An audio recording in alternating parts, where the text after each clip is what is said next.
j'espère que l'humanité va bien. Salut tout le monde, j'espère que vous allez bien. Donc on se retrouve aujourd'hui pour un update lecture où, comme je vous l'ai dit, je vais passer en vitesse sur certaines lectures puisque ce sont des suites de séries, donc bon, au bout d'un moment, c'est pas qu'il n'y ait plus grand chose à en dire, mais si c'est tout le temps bien, bah c'est bien, et donc on va pas rajouter grand chose. Donc on est parti parce qu'il y a du taf. Alors j'ai pas fait d'ordre précis, j'avoue que là je prends ce qu'il y a sur la pile, et j'ai même des e-books. Il faudra que j'ai cherché un carnet pour voir ce que j'ai en e-book parce que je ne me souviens plus. Donc on commence avec la super série Ballakamon de Satsuki Yoshino aux éditions Kiun Seinen Shonen. Ah bon, c'est un shonen? J'aurais pas dit. Donc vous vous en souvenez, j'ai lu le 1 le mois dernier et c'était genre trop bien. Et ben la suite est genre trop bien. Bah toujours aussi bien. Voilà, c'est ce que je disais, hein, on va passer vite fait sur les suites de séries. C'est la série, franchement, je trouve, de manga parfaite à avoir en ce moment. C'est-à-dire durant le confinement, hein, voilà. Et je regrette de n'avoir que le... Enfin, de n'avoir eu à ce moment-là que le 2 et le 3, mais c'est vrai que j'avais déjà dû les commander, donc il a fallu que je recommande ensuite le 4 et le 5. Donc voilà, ça m'apprendra à ne commander que quelques petits numéros de plus, mais enfin bon, je l'ai pas fait et c'est dommage. Donc voilà, si vous avez l'occasion en ce moment, ou si vous avez dans votre palle Ballakamon, sortez-le, ça vous fera un bien fou, je vous assure. Ensuite nous avons Les Lettres de Rose de Clarisse Sabart aux éditions Charleston. Le dernier Clarisse Sabart, le dernier et premier Clarisse Sabart que j'ai lu, c'était celui de Noël, donc La vie est belle et drôle à la fois, et j'avais pas mal aimé, j'avais accroché à l'écriture, à l'histoire, tout ça. Et du coup oui, j'avais celui-ci qui était également dans ma palle, et je me dis que c'était le moment de le lire, voilà. Donc on se trouve avec Lola qui est, on va dire, à un certain tournant de sa vie. Bonne note, taille, merci. Bon, elle est dans la vingtaine, 25-26 si je me trompe pas. Lola a été adoptée quand elle avait 3 mois par un couple qui l'adore et qu'elle aime en retour énormément. Donc elle a toujours été choyée, aimée et très bien dans sa famille. Mais un jour, un notaire va l'appeler lui disant que elle est notée en fait sur le testament de sa grand-mère biologique et qu'elle doit venir du coup dans le petit village de... J'ai pas noté. Ah si, le petit village de Aubéry, et qui est donc à je ne sais plus combien de kilomètres de Paris où elle vit actuellement. Et au début, bon, elle hésite, et puis poussée par son meilleur ami, vraiment poussée coup de pied au cul, bon bah c'est tout allé, elle y va, même si elle voulait rien avoir à faire avec ça, parce que bah elle était très bien dans sa famille adoptive, qui est donc bah, pour elle sa famille concrète. Et finalement, grâce à Rose, qui est donc sa grand-mère, elle va remonter petit à petit dans le passé jusqu'à son arrière-grand-mère en fait. Et voilà, elle va découvrir beaucoup de choses, tout ça, tout son passé, de où elle vient, de ce qui s'est passé, enfin vraiment plein de choses, même autour du petit village, tout ça. C'était vraiment pas mal, c'était bien foutu. Alors comme souvent en fait dans ces bouquins là où on a du passé et du présent, je préfère le passé au présent parce que bah, il se passe déjà beaucoup plus de choses, c'est plus attractif, et des fois je trouve que c'est même mieux raconté. Bon là les deux sont bien racontés, mais oui, c'est plus, je pourrais pas dire forcément attachée au personnage du passé, mais l'histoire était plus intrigante, plus intéressante forcément. Et Rose est une fille... Rose. Lola est une fille, comment dire, qui a forcément ses défauts et qui est un petit peu... Bon, même si elle est partie voilà à plus de 300 km de Paris, elle est un petit peu peureuse quand même pour réaliser ses rêves, et peut-être que justement ça allait foutre un petit coup de pied au cul également pour réaliser ses rêves, donc pour la faire avancer dans la vie. Donc je l'ai trouvé vraiment bien, c'est comme pour celui que j'ai eu la fois dernière, Clarisse Sabart, c'est bien écrit, c'est pas mal. Après l'histoire d'amour pour moi était pas forcément nécessaire, il y en a une toute petite franchement. C'est pas le gros truc de l'histoire, le gros truc de l'histoire c'est vraiment l'histoire de la famille de Lola. Et par la même occasion de Rose du coup, et c'est ce qui est le plus intéressant et ce qui est vraiment le sujet principal. Et du coup voilà, j'ai beaucoup aimé que il y ait une histoire d'amour mais que ce soit pas mis en premier plan et que voilà, c'est pas non plus quelque chose d'incroyable. Donc voilà, c'était une très bonne petite lecture et du coup je vais sûrement lire d'autres Clarisse Sabart, j'en ai pas mal dans ma wishlist, donc maintenant à savoir lequel, je ne sais pas encore. J'ai également lu le tome... Hop là. 3 et 4 de Blue Exorcist de Kazue Kato aux éditions Kazé. Alors, bah, sur le dire comme pour Ballakamon, j'avais adoré le tome 1 et le tome 2. Et ben j'ai adoré le tome 3 et le tome 4, il se passe encore pas mal de choses, nos personnages avancent, ils évoluent, même je trouve que ça évolue très vite, du coup je suis contente, on stagne pas. D'ailleurs le tome 24 est sorti ce mois-ci, alors je sais pas s'il est vraiment sorti ou pas parce que je sais qu'il y a des sorties qui sont reportées, mais alors là du coup je sais pas trop. Je pense du coup avancer quand même petit à petit parce que dans les shonen, J'aime bien y aller mollo, un peu comme pour les shoujo. Je dévore pas tout d'un coup parce que j'ai toujours peur de faire une légère overdose, mais là pour le moment j'en ai mangé 4 en un mois et demi, tout s'est très bien passé, aucune indigestion, tout va très bien. Donc je pense que ça va continuer comme ça pour le reste de la série. Je suis pas mal intriguée par pas mal de choses. Ouais, on a envie que ça avance, que ça y aille, et ça le fait, donc c'est génial. Donc voilà, tout ce qui me manquait c'était le tome 5 et 6 sous la main, que je n'ai plus. Donc voilà, encore une super série et je suis super heureuse de l'avoir du coup commencé. Je pense que je serais passée à côté de quelque chose, même si j'ai vu l'animé, le manga est vraiment super. Ensuite j'ai lu Un manoir en Cornouailles de Eve Chase aux éditions 10-18. Celui-ci ça fait pas tellement longtemps que j'ai dans ma palle, on me l'a offert pour Noël si je me trompe pas, oui. Et en fait j'étais intriguée par déjà la couverture, par le nom, on se dit qu'est-ce qui se passe là-bas dans ce manoir, nanana. Et puis après j'ai vu quand même pas mal de bons avis, sans trop en avoir lu, même quand je l'ai présenté dans mon book haul, on m'a dit qu'il était bien, nanana, tout ça. Je dis bon bah super. Alors peut-être que j'avais trop d'attentes, je ne sais pas. Peut-être que je m'attendais à des gros secrets de famille, je ne sais pas. Mais en tout cas on est donc en Cornouailles, évidemment, avec... Je ne me souviens jamais des noms. Nous sommes donc avec Lorna qui cherche en fait tout simplement un lieu de réception pour son mariage qui aura lieu au mois d'octobre de l'année où il cherche. Et donc qui veut se marier en Cornouailles, là où sa mère l'emmenait et son père l'emmenait en vacances durant l'été. Ils avaient un petit camping voilà, en Cornouailles, et puis elle sait qu'elle aimait beaucoup cet endroit, tout ça, donc c'est là qu'elle veut se marier, sachant que sa mère est décédée tout récemment. Et elle se souvient justement d'un manoir en Cornouailles que elle avait vu en fait sur internet, mais en même temps qui l'intriguait, qui disait vraiment quelque chose. Et finalement au bout de je ne sais combien d'heures à chercher sous la pluie, beaucoup d'embûches, ils arrivent à le trouver, ce manoir. Comment dire, bon c'est pas noté dedans, je vais pas vous spoiler, mais elle a quelque chose également dans son passé, et on va remonter un petit peu comme ça dans la famille qui vivait justement dans ce château en Cornouailles en 1968, et c'est ce qui m'a perturbée parce qu'en 1968, enfin nous à notre époque, je veux dire mon père avait 4 ans, voilà, ma mère avait 2 ans, donc je me dis bon, c'est pas si loin que ça, c'était il y a 50 ans.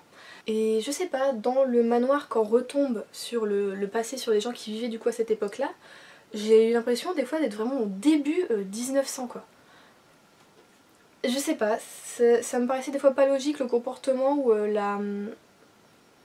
comment on peut dire, la psychologie des personnages des fois, ou même l'éducation, je trouvais ça vachement arriéré. Alors est-ce que c'est parce qu'on est en Angleterre, est-ce qu'on est en Cornouailles, c'est pour ça, je sais pas.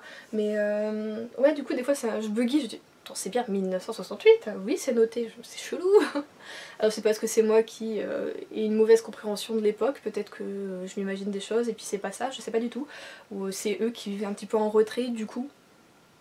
Ils vivaient comme ça, je sais pas trop. Et du coup ouais ça m'a fait défaut. J'ai pas du tout accroché au personnage de Lorna non plus. J'ai trouvé ça vraiment bizarre des fois, je sais pas, c'était pas... Je sais pas la façon dont elle est amenée au manoir, comment elle est invitée à y retourner, il est censé avoir des corrélations tout ça, ok, mais j'ai trouvé ça trop gros, trop... Enfin, c'est même plus une coïncidence, j'ai envie de dire, à ce stade là, c'est vraiment, enfin, vraiment bizarre quoi. Donc voilà, j'ai aimé la fin, par contre la découverte, même si je l'avais pensé presque tout du long du bouquin, cette découverte, cette grosse découverte, je l'avais devinée depuis donc très très longtemps. Je me demandais comment allait être amené tout ça, donc c'est quand même agréable. Et pareil du coup comme pour les lettres de Rose, j'ai préféré quand même le passer au présent, parce que bon, déjà j'aimais pas Lorna, John non plus. La dame qui les accueille, je n'ai plus son nom, pareil, enfin ouais bof. Donc oui je préférais suivre les Alton du coup en 1970 plutôt que le présent. Et ce que j'aimais c'était vraiment les suivre dans la jeunesse des enfants, je veux dire, ils étaient tellement pleins de vie tout ça, et en même temps ils ont eu tellement d'emmerdes, enfin je veux dire, j'ai versé quand même ma petite larme, voilà, même si j'ai pas trop aimé le bouquin, il y a des passages que voilà, je m'en souviendrai, ils marqueront quand même. Donc c'est assez particulier comme lecture, je peux pas dire que j'ai pas aimé, mais je peux pas dire que j'ai aimé non plus, c'était comme ça, c'était vraiment selon les envies, c'est-à-dire que je prendrais bien quelques bouts du bouquin, je les assemble et je me dis ouais là c'est un beau bouquin, et je t'enlève vraiment pas mal quoi. Donc ouais, ceux qui aiment bien les secrets de famille pourraient être peut-être conquis, mais en même temps, c'est peut-être pas hyper bien réalisé, je dirais. Ça aurait pu être mieux fait, je pense, ouais, voilà. Ah, là on tombe sur une bonne lecture. Bon, je dis pas que c'était mauvaise, mais je veux dire, celui-là j'ai vraiment adoré. C'est Sauveur et Fils, la saison 1 de Marie-Aude Muraille, et ça c'est les éditions École des loisirs. Je vous dis pas, en fait quand j'ai fini ce tome 1, j'avais envie de lire le tome 2. Voilà. C'est trop bien. Je comprends donc l'engouement qu'avait ma collègue pour cette série. Je comprends l'engouement qu'il y a eu et qu'il y a toujours encore autour de cette série sur internet. Je regrette comme d'habitude d'avoir mis autant de temps à le découvrir. C'était trop bien. Donc on suit Sauveur Yves qui est donc un psychologue pour enfants. On va dire qu'il traite en même temps un peu la famille autour de l'enfant. Hein. Faut bien des fois. Et on va suivre également son fils qui est donc Lazare et qui a 8 ans et qui est un petit tellement perspicace, intelligent que je crois que j'aurais même kiffé l'avoir comme petit frère, même si juste ma grande soeur m'a suffi. Je crois que ouais, j'aurais kiffé l'avoir comme petit frère, c'est sûr. Je l'ai adoré, ça a été un personnage vraiment coup de cœur et il est hyper curieux. Pourtant il a pas une vie forcément hyper facile avec un père psychologue qui est pas forcément, enfin qui est là sans être vraiment là. J'ai adoré aussi l'amitié qu'il a avec son meilleur ami, je sais plus son nom. C'est que, je sais pas, j'ai trouvé ça super fort, super beau et ça m'a rappelé mon enfance simplement où on se dit que oh, c'est mon meilleur ami pour la vie, jamais il me lâchera, il se passera jamais rien, tout ça c'est nous deux jusqu'au bout. Et j'ai adoré voir ça justement autour des garçons parce que souvent on voit ça sur des histoires de des filles. T'es ma meilleure amie, on sera toujours ensemble, et c'est rare en fait qu'on voit ça chez les garçons. Et là j'ai aimé voir ça avec deux petits garçons qui, t'as l'impression que c'est nous deux contre le reste du monde et pour la vie quoi. J'ai adoré. Et donc oui, j'ai également aimé suivre Sauveur dans ses séances d'analyse de psychologie avec ses patients.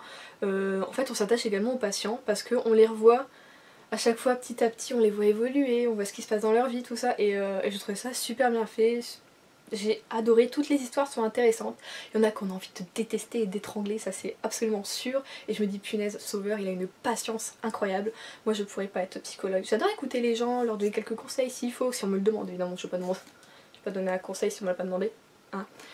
Mais je crois qu'être aussi calme que lui, aussi bienveillant, j'y arriverai pas, c'est vraiment un métier quoi, ce truc c'est un métier, c'est une passion, c'est une vie. Et on voit que du coup à travers ce métier, cette passion qu'il a, il délaisse un petit peu trop souvent son fils qui n'a que 8 ans pourtant. Et oui, bon, j'ai trouvé ça un petit peu triste du coup pour le petit Lazare, mais bon, on va dire que lui il a l'habitude et que bon il s'en remet un petit peu, même si bon des fois il remet un peu son père dans le droit chemin, ce qui est plutôt cool. Donc voilà, j'ai aimé aussi également du coup ce qui se passe avec la maman de son meilleur ami. Je sais pas, je trouvais ça mignon, je trouvais ça beau. Enfin voilà, c'est un livre, malgré les malheurs qui peut arriver aux patients et un petit peu aussi à la famille Sauveur, c'est un petit livre feel good, j'ai envie de dire quand même. J'ai vraiment adoré et je sais que là je pourrais pas du coup m'acheter le format papier, mais je crois que je vais prendre en e-book le tome 2 parce que j'ai vraiment envie de le lire et de découvrir la suite. Voilà, un coup de cœur, franchement ouais, un coup de cœur. On va parler en vitesse du coup du tome 2 de Fruit Basket de Natsuki Takaya aux éditions Delcourt. Donc là le gros tome 6 du coup c'est le tome 3 et 4. J'ai la suite là par contre qui m'attend dans ma palle mais je ne l'ai pas encore lu parce que en fait c'est ce que je me rends compte à chaque fois, c'est que j'aime découvrir des shoujo, j'aime découvrir des nouveaux univers, des nouvelles histoires, des nouveaux personnages, surtout ce qui se passe dans Fruit Basket c'est très intriguant, on a envie de savoir, enfin voilà c'est vraiment bien, c'est drôle, c'est cool, c'est bien fait, enfin voilà. Mais au bout d'un moment, je trouve que dans le shoujo, la fille, donc là Tolo, est toujours légèrement un peu trop simplette, toujours un petit peu trop effacée, toujours un petit peu trop malléable. Et moi j'aime les personnages, que ce soit féminin ou masculin, avec du caractère. Et je trouve que c'est toujours ce qui fait défaut dans les shoujo et c'est ce qui fait que souvent je lâche une série shoujo. Donc là, c'était quand même bien, il s'est passé pas mal de choses, on a découvert encore de nouveaux personnages, il y a des nouveaux trucs qui se passent, tout ça, enfin c'est toujours agréable de les suivre, mais du coup oui, là j'ai la suite et je l'ai pas encore lu, donc je pense que si je la lis c'est d'ici 3 semaines vraiment parce que les personnages concrètement me manquent pas quand je ferme mon bouquin, peut-être parce que c'est double tome finalement, du coup c'est peut-être trop final pour moi, je sais pas. Celui-ci pourtant je l'ai lu en 2 fois, hein. J'ai calculé à peu près où pouvait être la fin du tome 3, du vrai tome 3, pour lire une semaine plus tard la suite, donc le tome 4. Mais oui, c'est peut-être un petit peu trop gros pour moi finalement. C'est comme les Ranma, au bout d'un moment, là pareil, j'en ai aussi ces doubles éditions et j'ai toujours pas lu le tome 5. Peut-être que c'est trop deux d'un coup pour moi. Donc voilà, je vais continuer quand même la série. Voir ce que la suite nous réserve parce que c'est quand même vachement intriguant. Et je pense que Tolu va peut-être prendre un petit peu de force et de caractère, voilà. Enfin j'espère en tout cas, déjà, et voir comment tout ça va évoluer. Ah, celui-ci j'ai adoré. Alors c'est Noël sur la 5ème avenue de Sarah Morgan et c'est aux éditions Harlequin. Donc c'est le dernier tome de la série Coup de foudre à Manhattan. Et ben j'ai beaucoup aimé les 3 tomes. Bon, même si le premier était fort cliché. Voilà. Le deuxième était très bien, très agréable. Et celui-ci, alors j'aurais pu croire que ce n'aurait pas été mon préféré parce que Eva, comment on la voit en fait dans les 2 précédents tomes de ses amis, elle est plutôt, on peut pas dire sainte ni touche, elle est très romantique. Et du coup un petit peu naïve, question amour, enfin c'est comme ça qu'on la voit, en tout cas moi je la voyais, je la comprenais. Et en fait, pas du tout, Eva elle sait quand même ce qu'elle veut. Elle est très professionnelle, elle est effectivement très romantique, mais après, concrètement, finalement, quand on lit le bouquin, on se dit que c'est pas un défaut et que finalement, elle a peut-être compris quelque chose à la vie. Et que oui, elle est peut-être un petit peu naïve, oui, elle voit quelques bisounours partout, mais je me dis que si plus de monde était si plus de monde était comme ça, peut-être que ce monde, justement, où on vit, serait moins hostile et moins méchant, et qu'on vivrait peut-être mieux tous ensemble. Donc je me suis dit voilà, peut-être prendre un petit peu de Eva quand même et puis hein, je vais mettre une petite dose à tout le monde, là ça ferait pas de mal. En tout cas moi ça m'a fait un bien fou de le lire, je l'ai lu en 2 jours. D'habitude je mets un petit peu plus de temps pour cela parce qu'ils sont quand même, pour de la romance ils sont quand même gros, on est presque à 500 pages. C'est quand même de la bonne romance. Mais voilà, enfin, c'est-à-dire ça se passe à Noël, j'adore Noël, il y a beaucoup neigé en plus, enfin voilà, c'était vraiment super. Et j'ai aussi beaucoup aimé le personnage masculin, Lucas, qui est, c'est ce que j'ai aimé, c'est qu'il est vraiment à l'opposé de Eva, c'est-à-dire qu'il est pas romantique, qu'il écrit du thriller, donc il aime voir, il voit souvent le côté noir des choses et des gens. Pour lui le monde n'est pas gentil, pour lui le monde n'est pas beau, enfin voilà, c'est pas vraiment... En même temps un drame est survenu dans sa vie, donc on se dit que voilà, ça a été une répercussion aussi sur forcément son moral et sur la façon qu'il a de percevoir les choses et les gens, c'est sûr. Ça change beaucoup de choses de vivre quelque chose comme ça. Mais voilà, quand ils se sont retrouvés tous les deux, je me suis dit oh mon dieu. C'est genre l'eau et le feu quoi, totalement. Et ou alors la neige et le feu. Et je me suis dit waouh, ça va être hyper intriguant, ça va être hyper prenant et ça a été le cas, j'ai adoré. Le seul truc, j'ai envie de dire, avec Sarah Morgan, et je crois que c'est pas la première fois que je le dis, il faut qu'elle arrête les demandes en mariage à la fin de ses bouquins. On a l'impression, faudrait que je fasse peut-être une discussion là-dessus, hein, même une spéciale Sarah Morgan et mariage, fiançailles, que c'est l'ultime goal dans un couple que d'avoir la demande en mariage, d'avoir le mariage, c'est-à-dire que sans ça, c'est pas assez romantique, vous voyez, il n'y a pas assez d'amour concret, c'est genre, c'est vraiment ce qui prouve au monde entier qu'on s'aime, que c'est pour toujours, il faut le mariage. Bah non, pas forcément, hein. Il y a dans le deuxième, je crois pas qu'il y ait eu ça, mais on l'a eu dans le 1, on l'a eu dans son autre série Crystal Cove, Crystal Snow Crystal Cove, c'est autre truc. On est dans son autre série Snow Crystal, on a eu aussi voilà, des demandes en mariage. Alors je sais pas, est-ce que c'est peut-être fort américain ça aussi. Nous en France on se marie un petit peu moins. Enfin je sais que dans le monde entier de toute façon il y a eu une baisse au niveau du pourcentage du mariage depuis quelques années. Mais bon, là faut qu'elle arrête, c'est-à-dire que franchement au stade où on en était c'était pour moi pas nécessaire quoi. Un je t'aime c'est tout aussi beau, enfin oui. Ouais, il n'y a pas forcément besoin de plus. Enfin, après, c'est ma vision des choses. Je ne suis pas pro-mariage, je crois que je vous l'ai déjà dit de toute façon. Pour moi, c'est pas la preuve ultime de l'amour, c'est pas le mariage. J'ai l'impression que... Enfin, souvent, quand on demande aux gens pourquoi ils se sont mariés, ça fait genre des années qu'ils étaient ensemble, pourquoi tu te maries maintenant, ben ça facilite les papiers, les impôts, les nannis, les natis. Ah, ok, super, hein, c'est vachement romantique. Donc, voilà, je pense que la vision du mariage n'est plus ce que c'était autrefois. Et que même, enfin je dirais avec toutes ces émissions qu'on a là, 4 mariages pour une lune de miel, ou alors la robe de ma vie, les trucs comme ça là, j'ai l'impression que ça a vraiment commercialisé le mariage, un truc de malade, et que maintenant il faut un thème pour ton mariage, il faut autant de trucs, il faut faire ci, il faut faire ça. Non, on se regroupe avec les gens qu'on aime, on fait un bon repas, on échange les bagues, basta, on danse toute la nuit, c'est pas compliqué. Je sais pas, moi je suis pas autour de ça, je comprends pas, mais enfin bon. Du coup après c'est tout, c'est écrit mais faut arrêter. Donc voilà. Sinon c'était top, c'était à la fin, enfin je veux dire j'en ai chialé. Comme je l'ai dit, je suis pas demande de fiançailles, mariage, tout ça, mais à ce moment là j'étais pas tip top au niveau, comment dire, mental. Pas mental mais j'étais pas très en forme, j'étais fatiguée, voilà. Donc ça m'a quand même fait du bien. Finalement, je la critique là-dessus, mais bon, ça m'a fait du bien quand même d'avoir une fin comme ça, très très heureuse. Voilà, j'ai versé ma petite larme et j'en étais très contente. Et donc ce tome 3 a été un coup de cœur. Ouais, je n'ai jamais de coup de cœur pour des romans scolaires, très très très rarement. Alors celui-ci, je le surkiffe, je l'adore. J'ai également lu, en vitesse, je vais vous en parler quand même, de Agatha Raisin, Panique au manoir, donc de MC Beaton aux éditions Albin Michel. Celui-ci c'est le tome 10.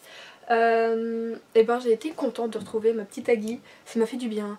Elle change encore de lieu, elle bouge beaucoup en ce moment, elle aime pas rester à Castelli, j'ai l'impression. Trop de mauvaises ondes à mon avis. Et ben j'ai envie de dire comme d'habitude, elle est un peu en mode... La Agui c'est la même que Hercule Poirot. C'est-à-dire qu'elle va quelque part et quelqu'un qui se fait tuer, c'est comme ça. C'est elle qui attire les meurtriers, les meurtres, je ne sais pas. Enfin bon, c'est pour notre plus grand plaisir puisque ce n'est pas réel. Merci. Et donc voilà, elle part totalement dans un autre village pour changer d'air. Et en fait dès qu'elle arrive, voilà, il y a des emmerdes quoi, tout simplement. Après c'est vrai qu'elle est pas forcément très sympa avec tout le monde, mais bon elle arrive quand même à parler à des gens, à faire quelques petits trucs de connaissances, quelques amis, entre guillemets. Donc voilà, c'est encore une lecture très sympa et je pense que je vais lire le 11 très bientôt, même si je ne l'ai pas, je vais me le procurer en e-book pour continuer l'aventure parce que j'ai du retard à rattraper, mais j'ai du retard. Quand je vous disais que j'ai eu un moment, une période un peu, on va pas dire fleur bleue ou quoi, mais où j'avais besoin de très beaucoup, ça ne se dit pas, de légèreté. J'ai lu, voilà, je vous en avais parlé, de la New Romance et j'ai lu Off Campus, et donc lu le tome 1 qui est donc The Deal de Elle Kennedy. Et ben ma foi j'ai aimé. Alors est-ce que c'est parce que voilà, j'avais envie de lire une lecture comme ça et que je me suis plongée dedans et que j'ai eu ce qu'il fallait au moment où il le fallait et que voilà j'en avais besoin et ça a comblé ce que j'avais besoin d'avoir, je ne sais pas, mais j'ai aimé l'histoire, j'ai aimé l'écriture, j'ai aimé les personnages, j'ai aimé le contexte, j'ai vraiment tout aimé. Pourtant ça se passe avec des sportifs, alors moi c'est vrai, on nage là-dedans, je ne suis pas sportive du tout. J'aime le sport, j'aime en faire. Donc, comme vous savez, moi j'ai des problèmes de genoux, donc mes genoux c'est de la merde. Donc depuis que j'ai 14 ans je dois faire attention à ce que je fais comme sport. Mais sinon, si j'avais pas eu à ce stade des problèmes de genoux, j'aurais fait de l'athlétisme, enfin voilà, j'aime beaucoup le sport. Mais j'aime pas les sports, comment dire, fort populaires. Ouais, on va dire ça, j'aime pas les sports populaires. Moi je suis très athlétisme, bon quand même tennis, j'aime bien regarder Roland Garros, on va pas se mentir. Et handball, j'adore le handball. Bon, même si l'équipe de France, voilà. Et j'aime bien regarder aussi le basket féminin, voilà. La natation également, mais bon maintenant la natation pareil c'est un peu trop ce que c'était, hein, voilà, ça fait plus de 6 ans là que c'est un petit peu la dedom. Donc, je ne suis pas sport, mais voilà, j'ai adoré, même si l'univers était... Bon, c'était sportif on va dire dans...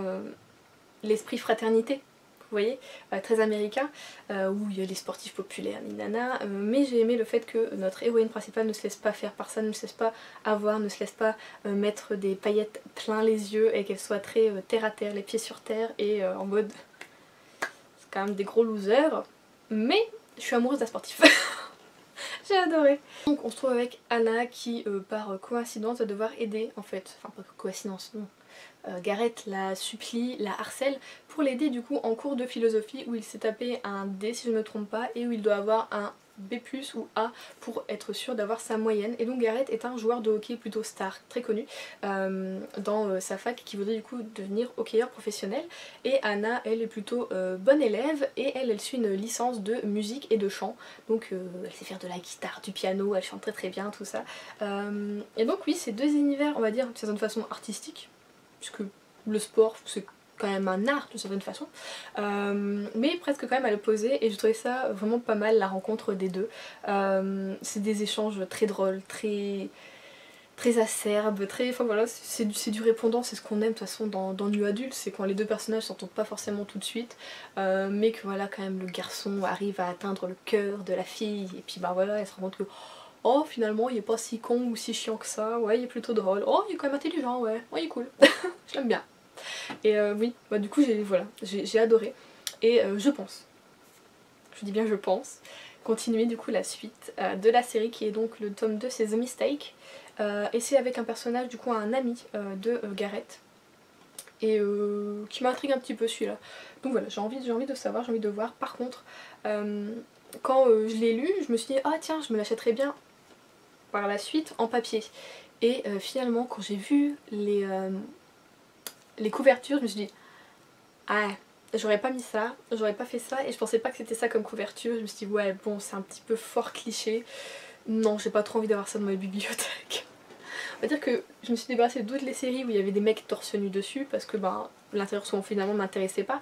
Et la seule que j'ai gardée en New Romance c'est les Beautiful Disasters, parce que bon, j'ai pas mal aimé la série, peut-être pas tous les tomes à égal amour, mais c'est de la New Romance et regardez-moi, c'est beau, c'est mignon, j'aime, et c'est même pas le plus beau en plus de tous celui-là, je sais plus lequel j'aime bien. Avec des papillons, c'est avec des papillons, non mais...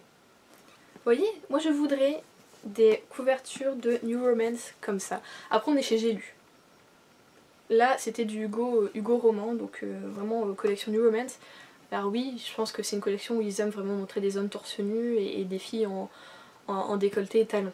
Mais moi j'aimerais un petit effort. Je pense que plus de monde lirait des bouquins comme ça s'il n'y avait pas ces couvertures où t'as l'impression, enfin pas d'être nunuche, mais de vraiment lire ce bouquin que pour avoir un petit peu de cul, tu vois, dans le bouquin. Parce que, ok, oui, il y a des scènes de sexe, parce que bah, c'est la New Romance, hein, on n'est pas dans de la jeunesse ou dans de l'ado non plus. Mais le plus important quand même dans ce bouquin, en tout cas dans Off Campus, dans le premier que j'ai lu, c'est pas du tout les scènes de sexe, même si, bon bah effectivement, Anna a un passif très très compliqué avec ça, dû à ce qui lui est arrivé. Et Gareth peut y remédier en l'aidant, j'ai adoré ça, ce principe, j'ai adoré. Mais c'est quand même eux deux, leur personnalité, tout ça, leur passé qui compte. Parce que Gareth non plus, c'est pas tout rose pour lui. Et c'est pour ça, pourquoi de tout ce qu'on peut retenir dans cette histoire qui est très très belle finalement, pourquoi ce qu'on retient c'est une couverture, enfin, c'est pour la couverture on te fout un mec torse nu avec des abdos et des pecs. Moi je pense que s'il n'y avait pas ça comme couverture, alors peut-être que du coup je suis trop superficielle de voir que ça du coup, mais je pense que j'irais peut-être plus vers des lectures comme ça parce que bah ça m'a fait du bien en fait de lire une romance comme ça. Mais franchement ces couvertures là, moi ça me botte pas du tout, et je pense que c'est pour ça aussi que c'est un petit peu critiqué comme genre littéraire par certaines personnes. Et ouais c'est la couverture, on dit que l'habit fait pas le moine, mais alors faudrait quand même essayer de revoir un petit peu l'habit de temps en temps, parce qu'en plus on a l'impression qu'au bout d'un moment c'est toujours le même mec sur la couverture, enfin voilà. Et puis c'est pas parce qu'un mec est musclé que forcément il fait bien l'amour, ou inversement parce qu'il est pas trop musclé qu'il fait mal l'amour, enfin... On a l'impression que c'est vraiment cliché, c'est trop cliché, ouais voilà c'est ça. Si le mot c'est cliché, voilà c'est trop cliché. Et moi j'aime pas les clichés, j'aime bien les casser un peu, là, casser les codes. Pas comme ce que souvent en fait se fait dans ces bouquins, mais bon, voilà. Donc sinon, c'était une lecture très très bien. J'ai beaucoup ri. Je crois que j'ai un petit peu pleuré. Je sais plus. Peut-être une petite larmichette, vraiment pas grand chose à mon avis. Mais voilà, j'étais contente, j'étais heureuse de comment ça s'est fini. Il n'y a pas eu trop d'embûches non plus, comparé à certaines séries où il y a beaucoup d'embûches. Ouais, non franchement c'était top. Et du coup, oui, je pense bientôt lire du coup le tome 2. Et pourquoi pas du coup, si le tome 2 me plaît, et ben, le restant de la série. Voilà, c'était mes lectures du mois de mars, j'espère que ça vous aura plu. J'ai pas essayé de trop parler sur certains trucs, j'ai vraiment été directe. J'avoue que je suis aussi un petit peu fatiguée, donc j'ai pas trop argumenté sur certains trucs. J'ai dû oublier des choses que je voulais dire sûrement. De toute façon je le fais à chaque fois que je suis fatiguée ou pas. Une semaine après je me dis ah putain, t'as pas dit ça dans ta vidéo. Non, et donc voilà, c'est moi, vive moi. On se retrouve du coup je pense pour un petit vlog entre deux, je pense que je vais essayer d'en mettre un. C'est de le monter pour la semaine prochaine. Je vous fais de gros bisous, je vous souhaite de très bonnes lectures et ben bon confinement.